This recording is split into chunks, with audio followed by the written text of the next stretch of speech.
Hi guys, we're back again. Today we are going to be talking about Best Leading Actor and Best Leading Actress.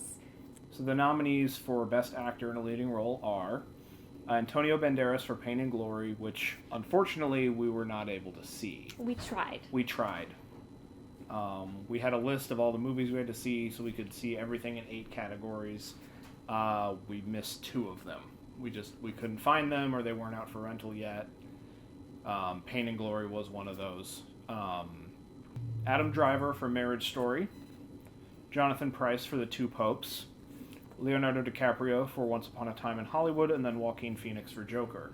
2 of those being Netflix movies, which is kind of insane. Mm-hmm. It's really interesting that Netflix is kind of dominating the Oscars this year, given that Roma was such a big controversy last year. Yeah. Because in this category, we have Marriage Story, we have The Two Popes. We'll see both of those again in other acting categories. Yeah. We'll also see some people from The Irishman. Yeah, and then we're not doing animated, but they also got Klaus for the Best Animated Feature. Which is a fabulous movie. It's fabulous. Maybe we'll do a video on that. Next at Christmas. some point. Next Christmas. It's good. Adam Driver in Marriage Story. I liked it.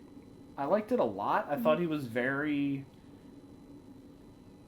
good in the role. He has such a unique look that I have a hard time forgetting that as Adam Driver. And I don't know if that's something we should knock him for. Because he did a good job with it. As an actor, you want to look different than other people so that, like, when people want a specific look, they go for you. Yeah. They were like, oh, this person looks interesting. Yeah. But at the same time, yeah, if you become famous, then people are like, oh, that's Adam Driver. Oh, that's Adam Driver. I think he did a great job. I think the script was really easy to work with. Yeah. I think the director really knew what he was doing as well. I think he totally deserves the nomination, but he's not my pick to win. Yeah, I would agree with that. He deserves the nomination. Not sure if he should win. Jonathan Pryce for The Two Popes. Two Popes for me really kind of came out of nowhere. I wasn't excited to watch it. But it was really actually very well done. It's very well done. It was fun. Not totally historically accurate, but very well done.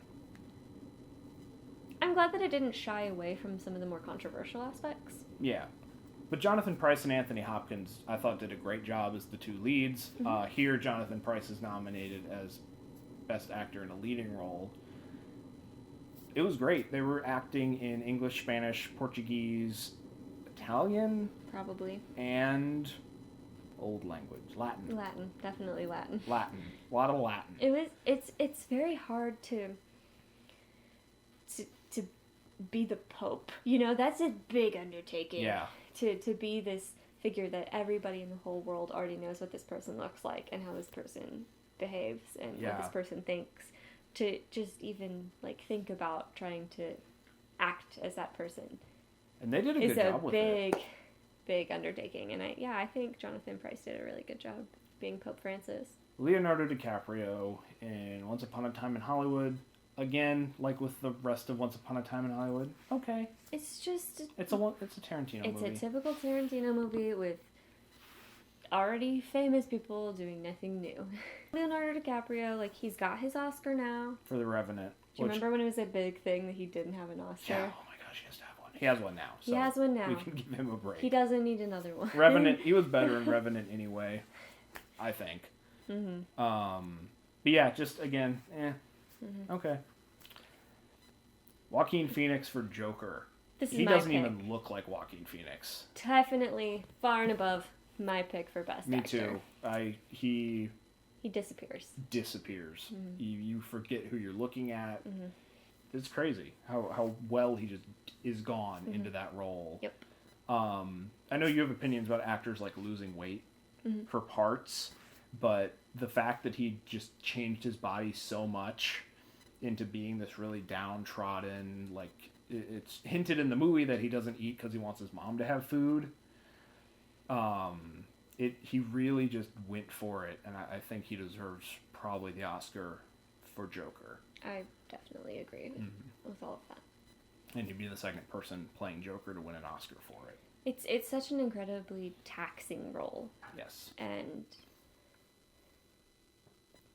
he deserves it. Yeah, he was gone. You forget that it's him. Let's move on to snubs. Sure. Would you like to go first? Sure. My snub is definitely George McKay for 1917. I know I'm on like the 1917 train a lot in these videos. And I know it's like a very basic film, but I appreciate that they did every single element like pretty near perfectly. And acting is one of those elements. Like literally the stakes cannot be higher than being in no man's land. Alone. Alone. Or close to alone. No one to protect you. Yeah. And just, I totally believed him the whole time. You know, he didn't feel silly like running around in a field.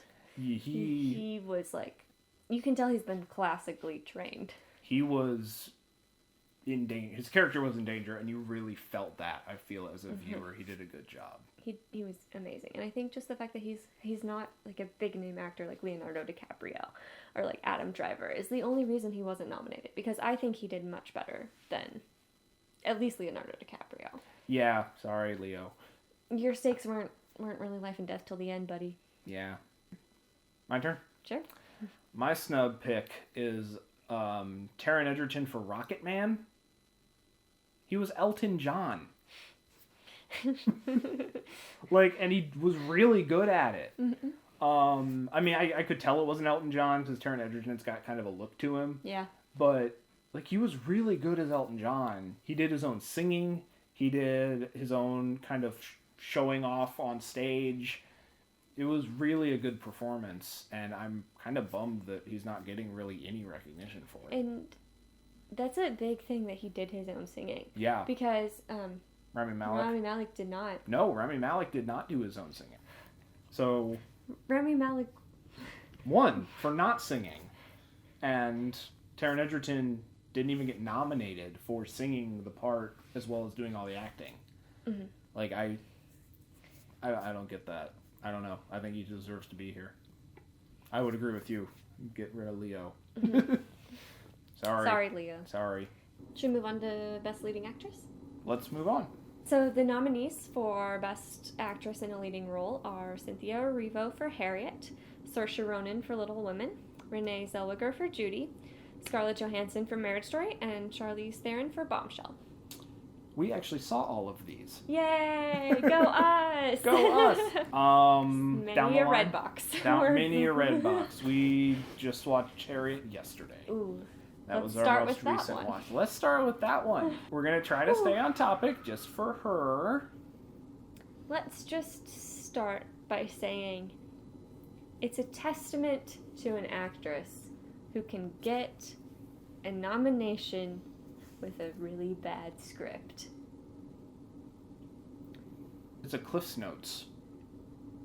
Mm-hmm. It's 5 years, multiple years of this character's life. Like a summary. In 2 hours. It's a summary. 2 hour summary. It's so much just like, hey, this happened, hey, this happened, hey, this happened. And no scene has enough time to build into anything. No tension.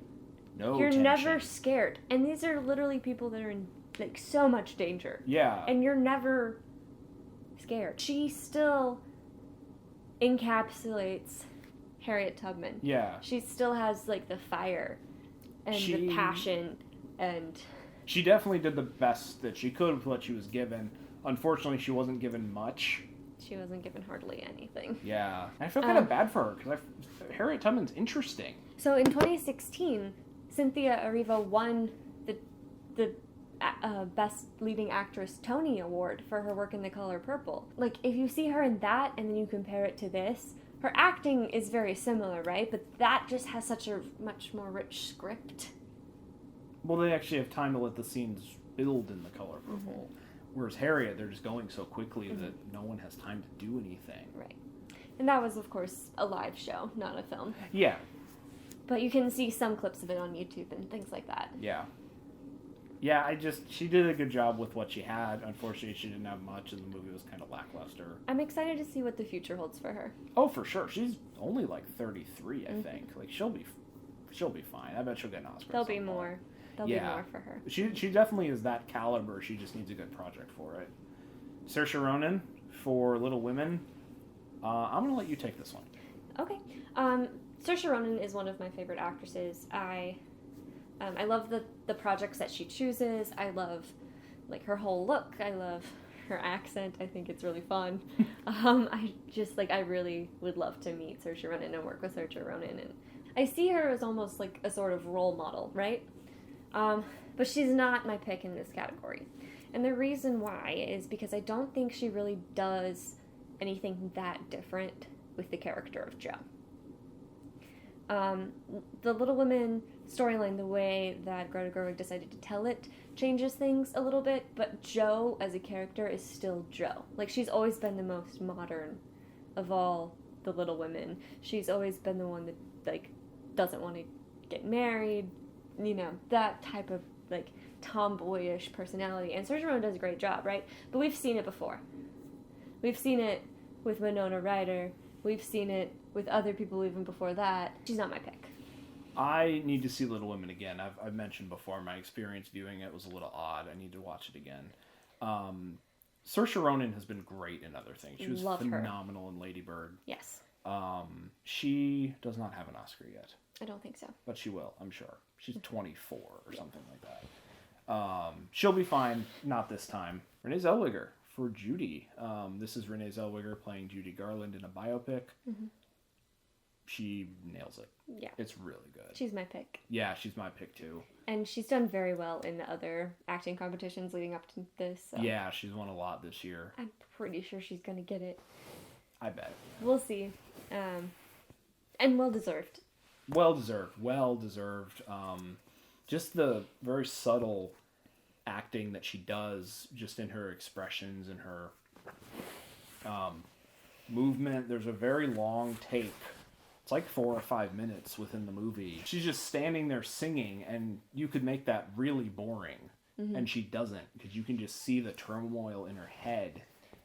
She's having a breakdown, but she also can't let anybody see that she's having a breakdown because she's on stage. Yeah, and there are like 500 people staring at her. Mm-hmm. Really good. I definitely would give the Oscar to Renee Zellweger this year. Mm-hmm. My one thing with her is that sometimes when I was watching it, I was like, she just turned into Roxy from Chicago. She just turned into Roxy from Chicago. But for the most part, fabulous job. Yeah, really, really solid. Scarlett Johansson for Marriage Story. Scarlett Johansson. Just like Adam Driver in Marriage Story, she was good. Mm-hmm. We will talk about her some more when we get to supporting actress, because she's been nominated for both. Yeah, she's like the 12th person ever to get both in the same year. Mm-hmm. Which is an impressive feat that I think we should mention. Yeah. She's good. It's kind of hard to talk about her performance because it's very kind of understated. I think she does a really, really good job. Yeah. Like Adam Driver, I think she definitely deserves to be nominated. I think she disappears a lot more than he does. I would agree. In the role. I think it helps that she doesn't look as much like herself. Yes. It's a very not glamorous role. And she really kind of sells it. I think Renee Zellweger probably outdid her this year, but that doesn't mean she had a bad performance. It just was kind of good. And the thing with Renee Zellweger is she got her own movie. You know, like Scarlett Johansson had to share with Adam Driver, you know? Yeah, and Adam Driver. It was Driver both of their presence. movies. I would even go so far as to say that Adam Driver is the protagonist of that movie. I would think so, because you stick with him more than you do with her. Mm-hmm. And just the fact that you are, like, pretty much always with Renee Zellweger, unless it's a flashback. When you're with the other actress playing Judy, who also did a good job. I love her. Scarlett Johansson, good job. Mm-hmm. Definitely see Marriage Story if you want to. Yeah, it's on Netflix. It's super easy to find. Yeah.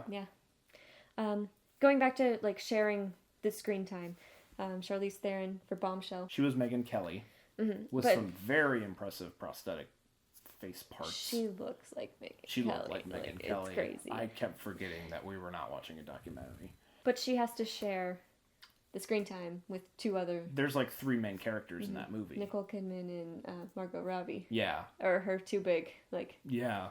Co-stars. Again, she was really good. She was great. She disappeared into the role as Charlize Theron usually does. Mm-hmm. She did a fabulous job, but just again, like, Renee Zellweger is Judy, and she's got, like, the whole movie that's just around her. And honestly, I kind of want to add Judy to one of my snubs for Best Picture. Okay. I do. Okay. Fair enough. Probably the best biopic of the year. Mm-hmm. I'd give it best biopic of the year. It's definitely better than Ford v Ferrari. Sorry, Ford v Ferrari. Just, yeah. Got a little distracted there. Sorry, guys. So we've already talked about deserving in this category. We both think it should go to Renee Zellweger. Mm-hmm. Do you want me to say your snub? Sure. My snub was Awkwafina. We told you she'd be coming back. Where did Awkwafina go? She was so good in The Farewell. Didn't she win? She won the Golden Globe. Exactly. Yeah. And she wasn't even nominated in the Oscars? Where'd she go? What are you doing, Oscars? She was great. In addition to the fact that I'm not sure she's ever done a dramatic role before. Mm-hmm. And she was really good, and she had to act in 2 languages. I think Awkwafina deserved recognition for that, and the fact that it's just kind of getting ignored is a bit sad. Absolutely, I agree 100%. She's also my snub. So this is our video about actor and actress in a lead role. Thanks for watching. Give it a like and a subscribe to see more videos like this in the future. All right. Okay. Bye. Bye.